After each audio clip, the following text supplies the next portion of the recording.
একটা মজার ঘটনা মনে কইছি তেমনি কয়ালাই তার না অসুবিধা হইতাছে এক ইহুদি গেছে নবীর কাছে গিয়া কয় কি ও মুহাম্মদ তুমি কি আসলেই নবী এর কথা সাইডাও না আরবি গ্রামার ভাষা কই আসতে পারবে এনকারিয়া বুঝাইতেছে আমরা নবী যে নবী উনার শৈল লাগছে কথাটা হইল নবী একটা মুস্কি হাসি দিছে আমরা নবীর মুস্কি হাসি এত সুন্দর ছিল একবার নবীর মুস্কি হাসি দেখিয়া ৭৩ জন বেঈমান একসাথে মুসলমান হয়ে গেছে নবী মুস্কি হাসি দিয়া আমি নবী না শুধু আমি নাম সব নবীদেরও নবী তুমি কি বলতে চাও বলো ইহুদি কয় নবী তাহলে তোমার একটা পরীক্ষা করতে চাই এ নবীর পরীক্ষা করতে চাই জম্বুল আল্লাহর দায়িত্ব দিয়ে পড়াইছে কি পরীক্ষা বলো কয়েকটা অলৌকিক ঘটনা দেখাও কেমন অলৌকিক বলছে এই ঘটনা দেখছিও না শুনছিও না এমন ঘটনা দেখতে নবীকে এক কাজ করো ওই যে দূরে মোটা লম্বা গাছটা দেখা এই গাছটারে গিয়ে আমার কথা কবে এই গাছ মুহাম্মদ নবী কইছে তুমি বলে যাইতা সুবহানাল্লাহ এক কান্দা কো আরেক কান্দা ওই করে না ইহুদি কই এমন কথা জীবনে ছিল গাছ কেমন নেব নবী কো গাছ থেকে জিজ্ঞাসা কেমন নেব এইবারের কথা হলো গাছ আইতারে না হাঁটবে না গাছ আইলে না গাছটা কাছে যাই বেড়ার কথা হলো গাছের কমও যদি গাছ নাই একটা কথা কইতে দেখছি আমরা তুমি মিছা কথা কই নবী এক যদি মিছা কথা বলা হবে না হে গেছে গাছটারে কই দিকে এমনে সা হেমনে সা গাছটা কাছে গিয়া কারণ কেউ যদি গেলে হে গাছের সাথে কথা কইতেছে এরে পাগল কইবো আর নালে তার ফিরা কইব এমনে যদি মানুষটাই তো না আস্তে আস্তে গাছটার কাছে গাছরি এই গাছ ওই মুহাম্মদ একটা নবী আছে না ওই তুই বলে নবীর কাছে যাইতে ইহুদির জবান থেকে নবীর নাম বলার সঙ্গে সঙ্গে গাছ ঝাড়া দিয়া উপরে ওঠা শুরু হয়ে গেছে ইহুদি কো বাবার গাছ দিল নবী যে বসে রয়েছে গাছ নবীর দিকে রওনা হয়ে গেছে বেঈমান ইহুদি গাছের অবস্থা দেখে জুতা মুজা ফলাই দূর মরছে শুধুমাত্র দাম ও মুসলমান আল্লাহ নবী যেখানে বসেছিলেন বেঈমানের জবান থেকে আমার নবীর নাম মুবারক গাছ শোনার সাথে সাথে মাটির তলে জোর শিকল লইয়া হাঁটতে হাঁটতে কদম দিতে দিতে ওই গাছ আমার প্রিয় নবীজির সামনে হাজির হয়ে গেছে শুধু তাই না গাছে যত ডাল ছিল পাতা ছিল সব একত্র গাছ আমরা নবীর সেজদা শুরু করে দিয়েছে নবীকে গাছ সেজদা করলা কেন আল্লাহরে বাদে আর কাউকে সেজদা করা জায়েজ নাই জায়েজ আছে লাউ কুনতু আমরু আহাদান আইয়াসজুদা লি আহাদিন লা আমারতুল মারআতা আন তাসজুদা লি যাওজিহা আল্লাহরে বাদে যদি কাউকে সেজদা করার জন্য আমি নবী হুকুম করতাম মহিলাদেরকে বলতাম মহিলা তোমার যদি স্বামী থাকে স্বামীকে সেজদা করো শিরক হবে কারণ আমি রাসূলি হুকুমটা করি নাই বুঝতে হবে আল্লাহরে বাদে আর কাউকে সেজদা জায়েজ নাই জোরে করে ঠিক নেই এই গাছ যাও আগের জায়গায় চলে যাও বলার সাথে সাথে গাছটা আগের জায়গায় চলে গেছে ইহুদি বেঈমান সাথে সাথে নবীর আতফাউদের কান্না শুনছে সুবহানাল্লাহ বলা যাবে আর একটু জোরে বলা যাবে না নবীকে কান্দকে লাগি আসল কথা বেঈমান কইছে আমরা নবীর কিছু জবাবে লাগ দিয়ে কম ইয়া রাসূলুল্লাহ নবীজি আমি কান্দি আফসোসের কান্দা কান্দি ইয়া রাসূলুল্লাহ কেমন নবী গো, যেই নবীর নাম শুনলে গা ছাইটা চলে আসে। আপনি তো এমন নবী, আরব দেশের গাছ আপনার চিনে, কিন্তু মানুষ নামের জানোয়াররা আপনার চিনে না। ইয়া রাসূলুল্লাহ, ওগো নবীজি, আপনি যে নবী আর সন্দেহ নাই। ইয়া রাসূলুল্লাহ, আল্লাহর নবী গো, এখন দিয়ে কথা দিলাম, বাপ দাদার ধর্ম ছেড়ে দিয়া গো, আপনার ধর্মের কালেমা পড়ে মুসলমান হইয়া আমি চিরকালের জন্য আপনার সাহাবী হয়ে গেছি। এমন নবী আমরা নবী। বর্তমান দেশের সরকার অন্তর্বর্তীকালীন সরকার, কি বলেন ঠিক না? আগের সরকার যারা ছিল এরা গেছে গা, এই নাম বলবো দরকার নাই। মা মাজা মাজা লাইসা লাহুল কাজা, জিরা তো গেছে গা, গেছে গাওই। সামনে নিয়ে আমাদের চিন্তা করতে হবে। জানি না বাংলাদেশ কোন দিকে যায়, এটা একমাত্র আল্লাহই জানে, ঠিক নিও। কিন্তু মনে রাখতে হবে, যারা অন্তর্বর্তীকালীন নামে বর্তমানে সরকার আছে, অন্তর্বর্তীকালীন সরকার, আগামী দিনে যারা আসে, কিন্তু মনে রাখতে হবে, যারাই বর্তমানে ক্ষমতায় আছে, আগামী দিনও যারা বাংলাদেশের দায়িত্বে আসবে, মনে রাখতে হবে, যারা বাংলার চাউল খাইয়া বাংলার জমিনে দাঁড়াইয়া আমার নবীকে গালিগালাজ করবে, সংসদের আইনের মাধ্যমে নাস্তিকদের ফাঁসির বিধান চালু করতে হবে। নচেত এই দেশের মুসলমান মানবে না, মানতে পারেও না। জোরে কোন ঠিক আর জোরে নবীর কথা কইতেছে। আরেকটা কইয়া লাই, আপনাদের কোনো অসুবিধা হইতেছে? নবী উযু করতে গেছে, জুতা মোবারক মোজা মোবারক খুলছে, খুলিয়া পানি দিলাম, উযু করতে। উযু কইরা পানি তুইতে দেখে নবীজির এক জোড়া জুতা মোবারক জায়গাতে আছে, কিন্তু একটা মোজা আছে আর একটা মোজা নাই। নবী কারে জুতার জায়গা জুতা আছে, একটা মোজা নিল কেন রে? মোজাটা পিছা পিছাতে ফানা ফানা ফানা ফানা পাওয়ে। ওপরের দিকে ছায়া দেখে একটা সিল পাখি আমরা নবীর মোজা মোবারক সিলে কাপড়টা ধইরা ঠোঁটো লইয়া এই সিল আকাশে ঘোরাঘুরি করতে আছে। নবীকে সিল পাখি আমার পায়ের মোজালে আসমানে ঘোরা, পাখি আমারে কষ্ট হইতাছে। সিল পাখি তো আর আমরা মানুষের মতো কথা কইতে পারে না। না কইলো সিলের একটা ভাষা আছে, যেই ভাষা আল্লাহ বুঝে। সিলের ভাষা আল্লাহরে আল্লাহ আল্লাহ, আমি তো মানুষের মতো কথা কইতে পারি না, আমার ভাষা তুমি আল্লাহ তো বুঝো। সুযোগ যখন হইছে লাকি চান্স, এই মুহূর্তে আমার জবানটা তুমি কইলাম দাও, তোমার বন্ধুর সাথে আলাপ সালাপ করি। সিল পাখির জবান খুললা দিছে, সুবহানাল্লাহ বলা যাবে? আর একটু জোরে বলা যাবে না? ভাইয়েরা আমার, ও মুসলমান, সিল পাখি নবীজিকে সালাম দিয়েছে, আসসালাতু ওয়াসসালামু আলাইকা ইয়া রাসূলুল্লাহ।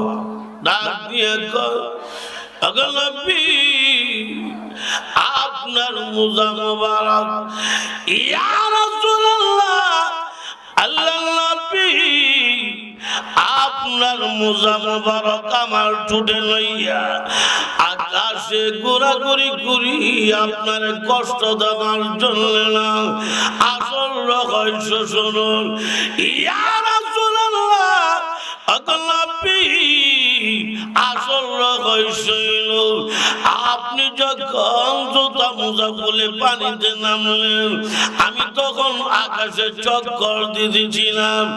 ইয়া রাসূলুল্লাহ, ওগো নবী, আমার নিজের চোখে দেখেছি আপনার মোজাটার ভিতরে একটা বিষাক্ত বিচ্ছু ঢুকেছে, কীরা ঢুকেছে। ইয়া রাসূলুল্লাহ, আল্লাহর নবী গো, আমি দেখেছি বিচ্ছুটা যদি আপনার কামড় দেয় আপনি কষ্ট পাবেন, ব্যথা পাবেন। আল্লাহর নবীজি, আমি দেখার পর যদি বিচ্ছু আপনার কষ্ট দেয় হাসরের ময়দানে আল্লাহর কাঠ গড়াই কি জবাব দেব? ইয়া রাসূলুল্লাহ, আল্লাহর নবী, এই জন্য আপনার মোজা মোবারক আমার টুটের আগায় লাগাইয়া আকাশে ঘোরাঘুরি করি আর দিলে দিলে বিচ্ছুটারে দংশন করি। ইয়া রাসূলুল্লাহ, ওগো নবী, যাতে করে হাসরের মাঠে আমি আকাশের সিল পাখি আল্লাহকে বলতে পারি, ওগো আমার আল্লাহ, আমি আকাশের সিল পাখিও তোমার প্রিয় নবীরে ভালোবাসি।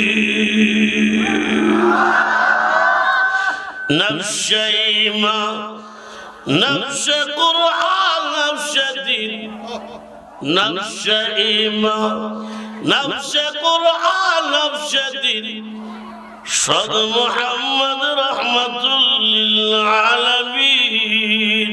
সুবহানাল্লাহ। আমাদের নবীর চরিত্র 30 পারা। যা আমি কথাটা ওইদিকে না দেয়া, তাহলে 3 নম্বর উপদেশ, ছেলে অসৎ কাজ থেকে বাধা দিবা। বাধা দিবা কেমনে? মন গড়া মতো হইলে হবে না, আল্লাহ নবী শিখাই দিছে যেমনি এমনি হইতে বল, ঠিক কি না? নবী বলেন 3 নিয়মের 1 নিয়মে বাধা দিবা। কি 3টা নিয়ম? আগে হাদিসটা কই। মান রামিনকুম মুনকারান ফালইয়ুগাইয়িরহু বিয়াদি فإن لم يستطع فبلسانه فإن لم يستطع فبقلبه وذلك أضعف الإيمان। নবী কয় 3 নিয়মের 1 নিয়ম। 1 নম্বর নিয়ম, ফার্স্ট ক্লাস নিয়ম হইল হাত দিয়া বাধা দাও সমাজ, গাঁজা মদ খাওয়া চলবে না। কারণ নেশা পান করলে ফরাফন চিনে না, জোরে কোন ঠিক না? এমনও প্রমাণ আছে, 1 লোক মদ খায়া লুড়ুয়া রাত্রিবেলা বউরে আমার রেখে দিছে। নাউজুবিল্লাহ, কালাদিন পরে কয়েন 1 মদ বলে রাস্তা দিয়ে তারা আইটা দাঁড় কিরে, রাস্তাটা তো লড়ে লাগে, রাস্তা লড়ে না হেল করে, তাও তোরা মাথা করছে পেতা বসে দিই না কবর যে রাস্তা গুলো খাল হয়েছে লাগে তো হে বসে না। আরেক মদ খাইয়া এই মদ করবে না, কলা গাছের মধ্যে ঘুষি দেওয়ার বাদ দিয়ে মূর্তি আমার সাথে পারবে কেমন টাকা বেড়া গেলে বিষাইতে সেইটার নাম কি? বন না? বন। একবার আশ্রা দিয়া বন জমাইতেছে, আরেক মদ করে গিয়ে আশ্রা দাঁত ধরছে, ধরে ধরছে রে ধরছি, কই ধরছ? আল্লাহর দাঁত ধরছি। নাউজুবিল্লাহ, বাড়ি দিয়ে কবি নাকি? রাসূল বলেন তার সাথে আপোষ নাই, হাত দিয়া বাধা দাও, সমাজে গাঁজা মদ চলবে না, জোরে কোন ঠিক ঠিক। এই 3 নম্বর উপদেশ। 4 নম্বরটা কই শেষে জায়গা। আল্লাহু আকবার। ওয়াসবির আলা মা আসাবাক ইন্না যালিকা মিন আজমিল উমুর। কব মুসিবত যতই আসুক আল্লাহর নামে স্মরণ রাখবা এবং ধৈর্য ধারণ রাখবা, কারণ মুসিবতের সময়ও আমাদের আপন কে? আল্লাহর নাম আসতে বলেন জোরে করে, আপন কে? মুসিবতের সময় আমরা আল্লাহর নাম স্মরণ করব। এই পরামর্শটা আল্লাহ নিজে দিয়েছে কোরআনে, আরেক জায়গা আছে,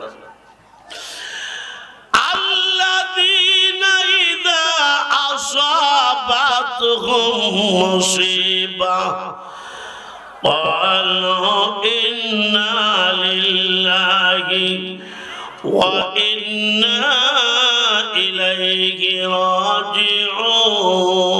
সুবহানাল্লাহ।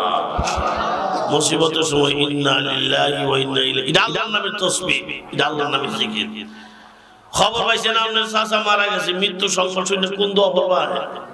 ইন্না লিল্লাহি ওয়া ইন্না ইলাইহি রাজিউন। গর্ব 5 লাখ কি আছেন চুরি নিছে কি আপনি শুনছেন, খবর পাই কোন দোয়া পড়বা? ইন্না লিল্লাহি পড়বা। আচ্ছা উস্তায় পড়ে গেলে কোন দোয়া পড়লে বেড়ে করতে পারবেন? এই দোয়াটাই অনেকে আছে উস্তা খায় ইন্না লিল্লাহি কোনা দেবতা বই গেছে গা আপাই উপায় জানলা দিয়ে কোনো মতে ওঠে ওইটা কইবা ইন্না লিল্লাহি আপাই বা কোনো মতে ওইটা মাটি ওইটা কাপড় জানার কো বাপ বাপ বাপ বাপ বাপ বাপ বাপ বাপ এদিকে উস্তা এবার দোয়া নাকি দা মুসিবতের সময় আল্লাহকে স্মরণ রাখতে হবে। ইউনূস নবী বলেন সাইটটা অন্ধকারে বইরা বিপদ হইছে মুসিবত এর আল্লাহরে বলছি না। সাইটটা মুসিবত কি? 1 নম্বর সাগরে জনায় পড়ে গেছি আর রাত্রে বেলা ছিল, রাত তো এমনি অন্ধকার, সাগরে বসি পরে একটা মাছ করতে নাই যায় আমরা গিলা নিছি লয়ে গেছে মাছের পেটের ভিতরে, মাছের পেটে তো আরেকটা অন্ধকার, যেই মাছটা আমার গিলছে এটার থেকে আরেকটা বড় রাক্ষসের মাছটা দিন করতে আসছে আয়াসে না আমারও তো গিলছে এই মাছটার শুদ্ধ গিলা লেছে, তাইলে এই মাছের পেটের অন্ধকার। 4 নম্বর হলো ইউনূস নবীর 2টা মাছ আমার লেগেছে সাগরের তলে, সাগরের তলে আরেকটা অন্ধকার, না সাগরের তলে কেউ মোমবাতি ধরে দিয়েছে নাকি? রাতের অন্ধকার, মাছের পেটের অন্ধকার, হে মাছের পেটের অন্ধকার, সাগরের তলের অন্ধকার। ইউনূস নবী 4টা অন্ধকার থেকে আমার মা পুত্র আমি বলছি না সুবহানাল্লাহ, ওই তাসবিহ করছে লা ইলাহা ইল্লা আনতা সুবহানাকা ইন্নী কুনতু মিনাল জালিমিন, আছে না এই তাসবিহটা পাঠ করছে। ইউনূস নবী বলেন সাগরের তলায় গিয়া দেখি, সাগরের তলায় যত শামুক আছে বালুর কণা আছে, শামুক বালুর কণা 24 ঘন্টা আল্লাহর জিকির করে। আমি ইউনূস সাগরের তলে 40 দিন ছিলাম, একদিনও ফেরফাত মুখ লাগবে না। শামুক আর বালুর কণার জিকিরের বরকতে 40 দিনের জন্য আল্লাহ আমার পেটের খিদা সরাই দিয়েছে। ইউনূস নবী তবে 2টা মাছ আমার সাথে বেয়াদবি করছে, আমার কষ্ট দিয়েছে। কি কষ্ট? রাত্রে বেলা যখন বইরে গেছি বিপদ বেরিয়েছি, মাছ তো আমার চিনে, আমি আল্লাহর নবী, মাছটা রুচি ছিল না কিল্লা, মাছের ফিডো বাসায় আমার সাগরে ফাড়ে দিয়া যাওয়া উচিত ছিল, ইটা না করে আমার গিলা লিছে গিলছে তো গিলছে, আর একটা রাক্ষস মাছ এই মাছটারা আমার শুদ্ধ গিলছে, এরপরে সাগরের তুলে ডাইরেক্ট লেগে গেছে। এই 2টা মাছ আমার সাথে বেয়াদবি করছে, নবীর মনে কষ্ট দেওয়ার কারণে মাছরা আল্লাহ একটা বিচার করছে। বিচারটা কইয়া লাগে, বিচারটা হইল কিয়ামত পর্যন্ত মানব জাতির জন্য মাছ খাওয়া আল্লাহ হালাল করে দিয়েছে। কষা মাছ যেমন তরকারি ভাগ করে খাওয়ান যায়, আল্লাহ মরা মাছও তরকারি করে খাইতে অসুবিধা নাই। মরা মাছটা খালি মাছটা যদি গন্ধ ছুটতে থাকা আল্লাহ লেবু ভাতা দিও খাইতে অসুবিধা নাই। জোরে কোন ঠিক নেই, গন্ধ না খালি এই মাছটারে মাইরা কার্তিক মাসের রোদ্রে শুকাইয়া একবারে শুটকি বানায়া শুটকি ফোড়া দিও খাইতে অসুবিধা নাই। শুটকি ফোড়া দিয়া না খালি শুটকি কাইটা টুকরা টুকরা কইরা এই শুটকির সাথে আলু ধন্যবাদ কাঁচা মরিচ ফাইরা দিয়া লবণ টবণ ইচ্ছা তাহলে দিয়া আগুন দিয়া জাল দিতে তরকারি দিয়া তরকারি তুমি জুল কমায়া বাড়ায়া খাইতে অসুবিধা নাই। শুধু তাই না, এই মাছরে শুটকি বানাইয়া শুটকিটারে কাইটা টুকরা টুকরা কইরা শুটকিটারে তুমি ফাড়ার মধ্যে থুইয়া এটার সাথে ধন্যবাদ কাঁচা মরিচ আর লবণ টবণ দিয়া এই শুটকিটারে ফাড়ার মধ্যে হিল দিয়ে ইচ্ছা তাহলে শিক্ষা ইচ্ছা তাহলে ভর্তা বানাইয়া এই ভর্তা বাদ দিয়ে রুটি দিয়ে মাইকে খাইতে পারবা, আবার ইচ্ছা করলে এই ভর্তাগুলি আঙুলটা লিয়া লিয়া খাইতে পারবা। জোরে কোন ঠিক না, আরো জোরে।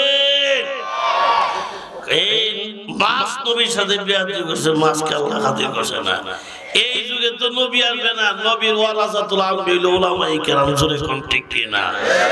মাছ যেমন বেয়াদবি করছে খাতির করছে না, বাংলাদেশে যারা আলেমদের সাথে বেয়াদবি করবে, আল্লাহ খাতির করবে না।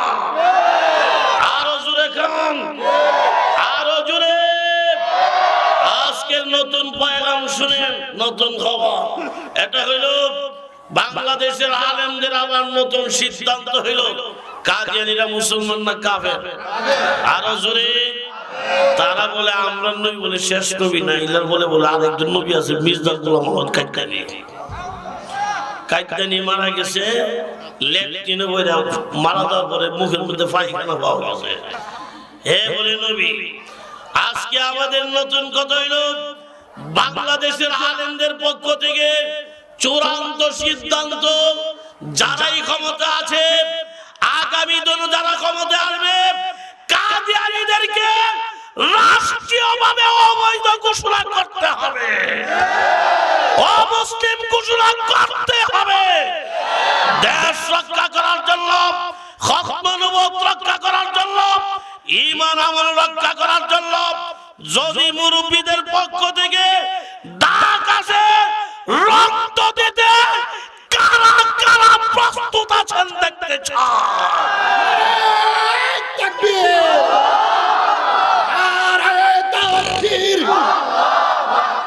নবীর পরে নবী নাই,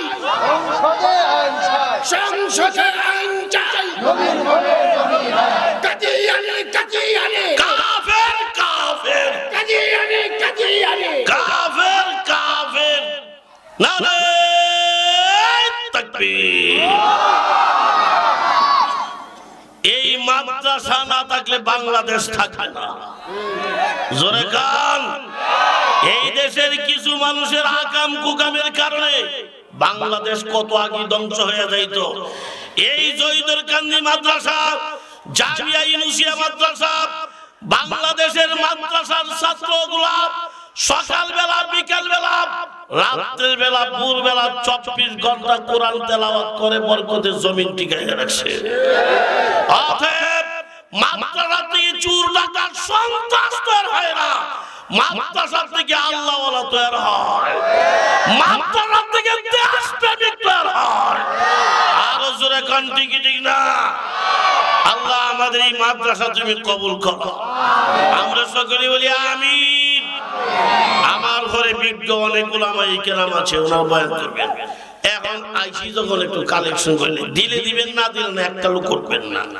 কারণ দেখছি মাশাআল্লাহ ওয়াজ ভালোই শুনে, কিন্তু কালেকশনের নাম ধরলে মানে ওইটা যায়। কেন উঠবে? আপনার বসার ধরে মাদ্রাসার লাভ বয়া সওয়াব পাইবেন, ঠিক নি? যদি ওইটা দেন গিয়া আপনার উঠার কারণে মাদ্রাসা কালেকশনের ক্ষতি, আপনি গুনাহগার হইবেন। এখন থেকে যে উঠবেন সেই গুনাহগার, যতজন উঠবেন অতজন গুনাহগার। সবাই উঠলে সবাই গুনাহগার, সবাই উঠলে যেই পরিমাণ গুনাহগার হইবা, ফয়লা যেই লোকটা উঠে দেবেন গা, এই লোকটা সকলের সম পরিমাণ গুনার একটা গাঁটি লইয়া তারপর বাড়িতে রওনা হয়ে যাবেন গা। দিলে দিবেন, না দিলে না, একটা লোক উঠবেন না। আর যদি মনে করেন বেশি বেশাবে ধরে ঠান্ডার রাত, তাহলে আমার ডাইনে বামে মুরব্বীরা বসা আছে, সামাজিক মুরব্বীরা, সর্দার সাহেব, যদি বেশি বেশাবে ধরে এক আঙ্গুল দেখায় ছুটি নেবেন, আমার পক্ষ থেকে আপত্তি নেই। আর মিশা কথা কয়ে যদি কেউ আঙ্গুল টাঙ্গুল উড়ায়, তুই ডায়াবেটিসের গজবে ধইরা না, এটা আমরা মুলিবিরা দোষ নাই। আপনারা ঠিক আস্তে কইলো ঠিক, জোরে কইলো ঠিক, ঠিক না কইলো ঠিক, জোরে কইলো ঠিক। আরো জোরে। 5 লাখ টাকা কালেকশন কমপক্ষে করতে হবে। এই মাদ্রাসার কাজ চলতেছে, কোরআনের ঘরের কাজ চলতেছে, আপনারা বসার মাদ্রাসার ফায়দা সব পাবেন, ঠিক না? আগামী বছর মতো বাঁচবেন গ্যারান্টি আছে? একটা সেকেন্ডের গ্যারান্টি নাই। আপনার বসার দল মাদ্রাসা কিছু উপকার হোক, আল্লাহ বুঝতে পারবেন ইনশাআল্লাহ।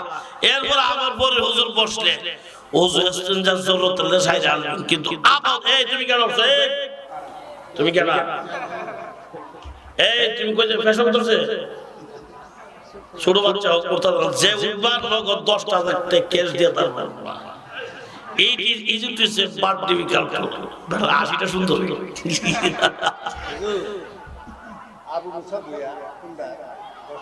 মাশাআল্লাহ, আমি 10 জন লোক চাই, নিম্নে 10,000 টাকা দিবেন। এক নম্বর কি আছে, কি নাম? আবু মুসা ভুইয়া সাহেব, কুন্ডাবাড়ি। উনি 10,000 টাকা দিবেন, খুশি না বেতা? এই তোমরা কেডা এই দাও 1 2 3 4 আঙ্গুলটা গনবা 5টা লাগতে হইছে কি হ্যাঁ যদিও খাতা কলম দিয়ে লিখতেছে তোমরা 10,000 টাকা আমরা কি হিসাব দিব হুজুর হইছে আলহামদুলিল্লাহ তোর আমি ছেড়ে দেব আর হিসাব দিবেস লাগে তোমরা 6 জন জরিমানা দিবা হ্যাঁ ওই ডোলা জিরা আবু মুসা কইয়া 10,000 টাকা খুশি নেবে না একটা তাকবীর দিবেন যে 10 মিনিটের ভিতরে যেন আল্লাহ 10 জন লোকের ব্যবস্থা করে দেয় না